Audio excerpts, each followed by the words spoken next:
Delphine Jubilard est introuvable depuis le 16 décembre 2020. La jeune femme a disparu à Cagnac-les-Mines dans le Tarn et n'a donné aucun signe de vie depuis. Les recherches se poursuivent mais aucun indice n'a permis de découvrir ce qui a pu lui arriver. Ses proches et amis ne perdent pas espoir de la retrouver un jour et, pour cela, un compte Facebook a été créé. Celui-ci s'intitulait Soutien aux familles de Delphine Ossaguel et des messages ou informations concernant des battus sont régulièrement publiés. Ce lundi 25 avril, les jeunes femmes mobilisées ont poussé un coup de gueule. Pour toutes les victimes de cyberharcèlement concernant cette affaire. Nous en sommes les premières victimes, peut-on d'abord lire. Par la suite, elles ont précisé les différentes formes du cyberharcèlement. Tout acte d'humiliation, d'intimidation, les moqueries, la propagation de rumeurs, l'usurpation d'identité digitale et bien d'autres encore, est-il indiqué.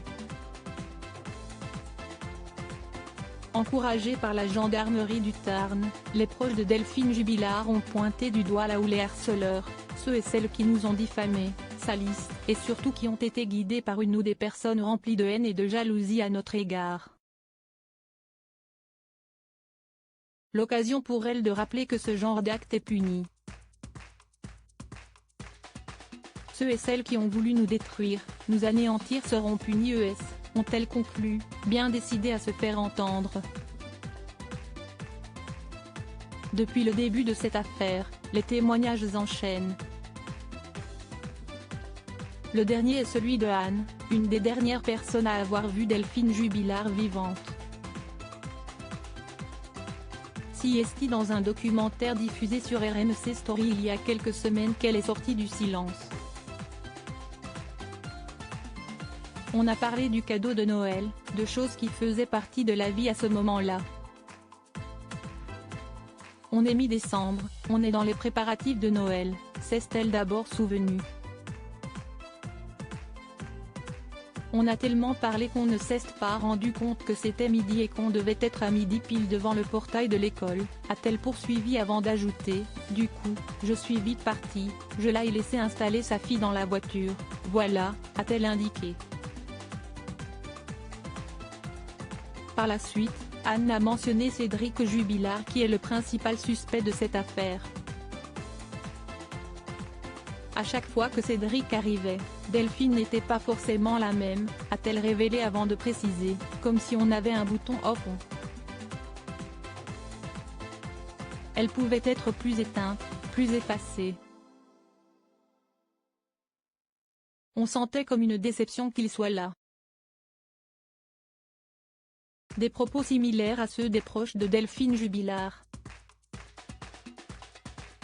Alors qu'il ne cesse de clamer son innocence, Cédric Jubilard aurait-il commis l'irréparable ou est-il simplement un coupable idéal? Cédric Jubilard, pourquoi est-il autant pointé du doigt? Cédric Jubilard a été mis en examen pour homicide volontaire sur conjoint le 18 juin 2021. Il ne cesse de clamer son innocence et est incarcéré à la prison de Toulouse depuis. Malgré plusieurs demandes de remise en liberté, aucune n'a été acceptée. Les témoignages s'enchaînent et ceux-ci mettent en avant un comportement déplacé. Pour rappel, Delphine Jubilard souhaitait divorcer.